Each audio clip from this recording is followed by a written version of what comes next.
But with months to go, nothing seems to be falling in line for the INDI alliance or the entire India bloc.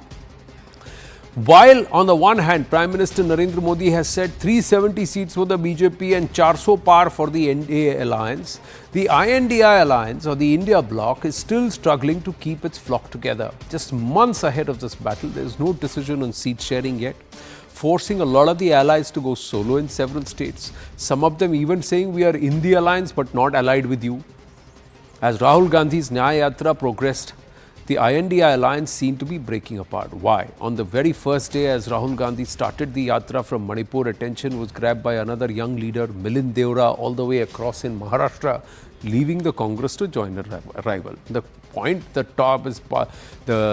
talk behind the scenes is that his Lok Sabha seat, which he was keen to contest, was going to go to somebody from UBT or Uddhav Balasaheb Thackeray's team. So he jumped ship and he's joined Ajit Pawar's, Eknath Shinde team. So he is going to be contesting from that very place against the very candidate for whom he was denied a seat. On 24 January, Rahul Gandhi hoped to corner the government in Assam. Mamata Banerjee pulled the rug under the alliance in West Bengal, saying, we are fighting solo, no need for left, no need for Congress. I cannot ally with a party against whom I fought for 34 years. The same day, the AAP snubbed the Congress in Punjab, saying we are going to fight on this seat alone and there is going to be no alliance with Congress, and soon after the mayoral elections further drove the wedge.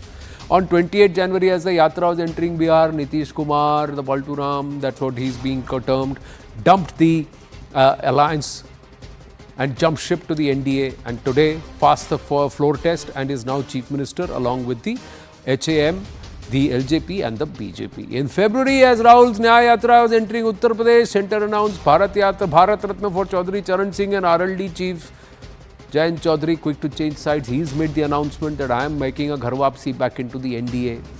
Arvind Kejriwal on February 11 drawing the line in Delhi as well after Punjab. Kejriwal hinting they will not concede any seats to the Congress in the capital either. And today on 12th February, another Congress strongman, Ashok Chavan, quitting the Congress, and if reports are to be believed, he may join the NDA or any of the parties, most likely BJP, they say, maybe one of the other allies.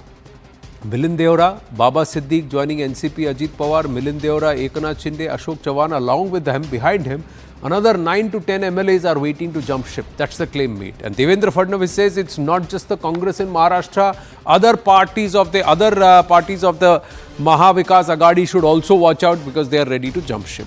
Shazia Almi, national spokesperson of the BJP. Shyam Prasad Meka, leader of the Congress party, with us. Namaste, Jai Hind, Jai Bharat. Shazia Almi ji. So now what is the Adarsh here?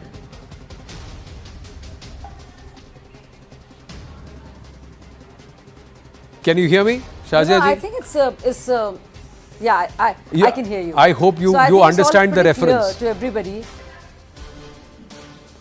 Yes, other scam are you talking about? So, I would like to first say that I think it's very clear as to what is happening. On the one hand, there is a team of people who are sure that it will be 400 par. On the other, there is another team, a ragtag coalition of people who are not sure about also 40 par. Whatever it is ar ya par. And I think we are very clear of where we are. And as for Adarsh and whatever you're insinuating, let me tell you that it is a Bharatiya Janata Party that people believe in. That has maximum credibility. I do not believe at all that anybody who joins the party, who has cases against them, should enjoy any kind of immunity only because they are in BJP. Nothing should be slowed down for them when it comes to cases. But it also means that opposition also cannot have immunity if they have serious charges of corruption. It works both ways. I do believe that ED and CBI are independent agencies and do their bit. And the fact of the matter is that many of the cases which have been there for the longest period, even before NDA came to power. So it's not that the cases have just begun. As you just stated about a particular case of which I know something about. Shyam Prasad Meka ji, every time we speak to each other, the India alliance is a little depleted. Many would think that the way you are losing leaders, if people could shed weight or get fitter. No, the simple thing is, see, we formed the India Alliance and are also, because Congress is not like earlier. It's not arrogant. Congress is realistic. It is making all its effort and trying to form alliance by bringing every like-minded party. The objective of India Alliance is to set the agenda for the election, to agree on that. The issues on which this election need to be fought. Whereas the shore that is being created by BJP is taking away the real issues on which the election should be fought. And that's the intent of India Alliance. Now, coming to the implosions, that so-called implosions of within Congress you have mentioned. See, we are very clear. We are very clear that those who doesn't have the ideological commitment to fight the current regime, oh yes, you can go. Okay, that's the strongest line that we have taken. For a second, let me wear my enlist hat. Look at it from outside. The way you will see the Indian politics playing out right now is the Samajwadi and Samajwadi forces and Sampradayak forces. The line is being drawn very sharply now, and the divide is becoming very, very clear. So I think this is going to be a clash between the Samajwadi ideology and the Sampradayak ideology. Okay, but Shyam Prasad Mikha ji, more or less that is frankly, what is happening. with due respect to you, and you are a very good spokesperson or a commentator, but what you said as an analyst sounded more political, and what you said as a politician wearing a Congress hat sounded more analytical. Because, sir, if you look at the numbers, in the last 10 years, this government has done more socialism and more welfare than what you are calling them, what you are blaming them to be. And those you called socialist, in their terms, the amount of communal strife that was witnessed across the country, and the amount of wedging, social wedge that was driven, was far greater than what we have seen in the last 10 years. So there is one aspect of perception and the other aspect of what the actual numbers actually speak. Welfare is at the highest under this government right now in the last 20 years, if you were to look at it in terms of wealth. So that is more socialist and more Samajwad. So that's the argument. As far as Congress party is concerned, from Hemanta Biswa Sarma downward, you look at the entire next generation of Congress leaders is now eroded. That's what's happened. And they have all decided somewhere to align with the BJP or somewhere of the BJP's allies. Shazia Almi, what does that mean? Does that mean that the BJP is the Congress of today?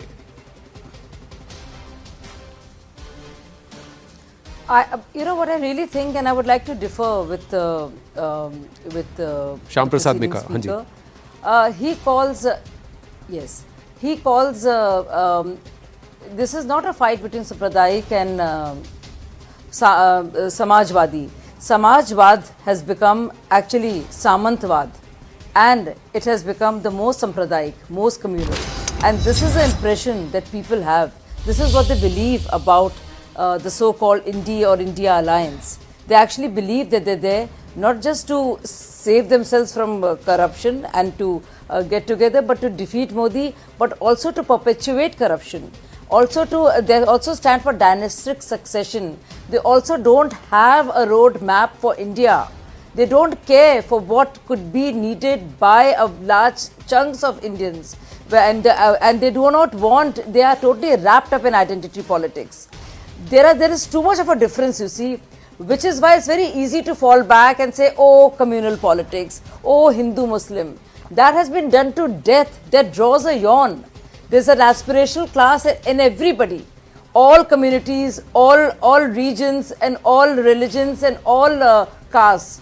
And I think the belief is that this party, this man Modi ji, he is there for us. And you are right, if you look at the figures, if you see the socio-economic indices, and across the spectrum, you will find that social welfareism has been really the highest. In that sense, BJP has been far more socialistic than all those parties who call themselves socialists actually do nothing. So besides, plugging all the loopholes, ensuring that the real beneficiaries get benefited, identifying the poor, and to actual implementation, to a lot of schemes which were there, but actually giving that good governance, perfect administration, no discrimination, ensuring that every level from block development office to Tehsildar to Patwari to CM and below that the DM, there is no discrimination happening, and I think that is what matters. These old semantics and naras and slogan of yesteryears, Hindu, Muslim and majoritarianism and fascism and Dalit Muslim identity and meme and bheem. People are bored and tired and sickened because just see the track record. You just see across the spectrum. It is just tiring, Shyam Prasad ji, please respond. See, I would be foolish if I think Modi government did not achieve anything, right? See, what did we give them? The people of India have given 10 years power to the BJP and kept the 3 trillion economy in their hands and all the political support that the ruling government needed. With all this, what did you achieve? That's the question in front of the people. Instead of saying, oh, they didn't do anything, then BJP coming back and saying, see, we gave gas cylinder, see, we launched Jal Se Nal. Yeah, of course, this debate will happen. But it's good that the debate should happen on those issues. What we are looking at is large sections of people, like look at farmers not happy. You have youth not happy because of unemployment, right? So different sections of people who are not happy. And we have the issues like the highest unemployment is happening over there. There are job losses. Incomes are not being generated. While what we are getting to hear in the shore is, hey, India became Vishwaguru. Dunya mein hamara tanka baj raha hai. So the choice that we are putting in front of the people is it your lived experience or their claimed achievements? Their claimed achievements, hollow slogans, misspelled acronyms versus did your kids get the jobs? Did your income rose in the last few years? These are your lived experiences. That's the choice we are putting in front of the people. So claimed achievements versus lived experience. Sir, Yes. Swanidhi Yojana. Sir, Swanidhi Yojana, just read. It is actually for those people on the streets who are vendors and hawkers. And do you know the average income has gone up by 23,000 rupees, which is a big number for them. Not just that, 25 crore people have been alleviated out of poverty. We're talking multi-dimensional poverty. If you look the PM's Ayushman Yojana and if you look at the Awas Yojana, it is phenomenal. Something basic like Jan Dhan accounts. I mean, we're looking at 50 crores. If you look at toilets, just Izzat Ghar as BJP calls it, it has made a huge difference. Forget about the numbers. Numbers is astronomically high, which is more than 12 crores. But just see what it does to the morale, of a force of womankind. Just see how far it goes.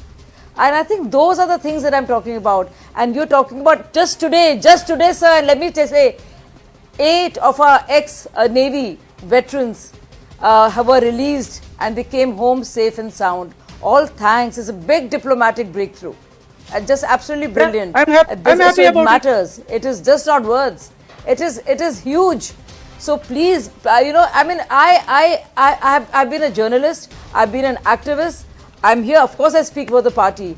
But I'm telling you, the kind of work that has happened across the spectrum. And I heard Modi ji the other day, and I know there were a lot of things that were said by a lot of people. You know what? Something that just struck me, and he talked also about transgender members, and he says, our transgender members of the society needed dignity. They need to have legal rights. Just imagine to the detail, to the last detail.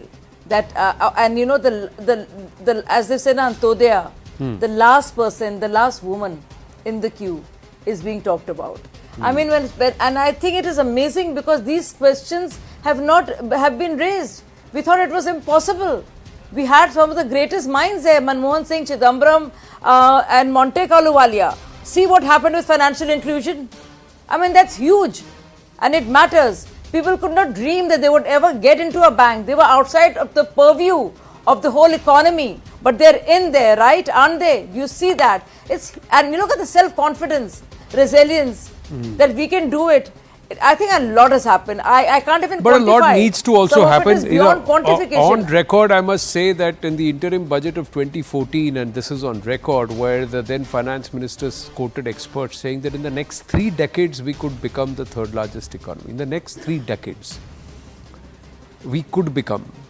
Here we have somebody who's saying in 10 years from then that in the next term itself will become the third largest economy. So there is some change. But more importantly, Shyam Prakash Mekaji, between the claimed achievements and the lived experiences, if there is a gap, then more people should be joining the Congress party or any of the members of the INDI alliance and not decamping or jumping ship.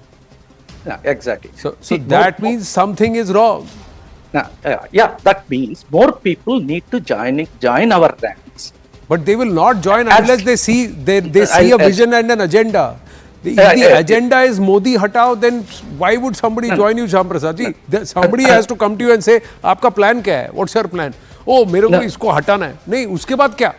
वो तब देखेंगे, एक बार हट तो जाए. Why will I give you my vote for that? No. That will happen as long as Congress is successfully brings our message that I am saying.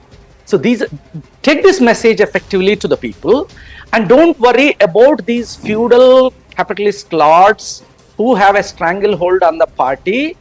Don't worry about them, let them go wherever they want.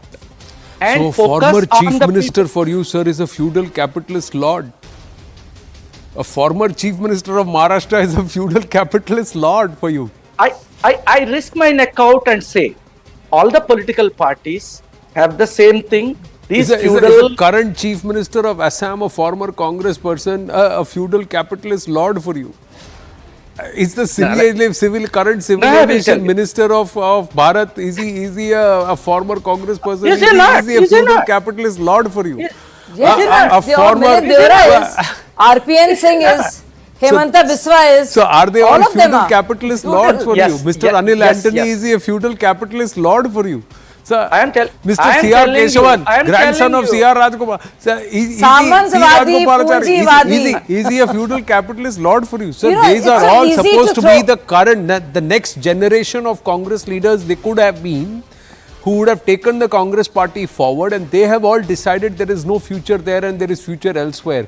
That requires a certain level of introspection, because these are sharp minds who have decided While to they make this search decision. for their I have to future, wind up. we will search I'm for way the over future of time. the people To of the India. lady and the gentleman engaging conversation, thank you so much. Namaste. We're going to take a very short break. When we come back, early morning, great tidings. The 8 Navy veterans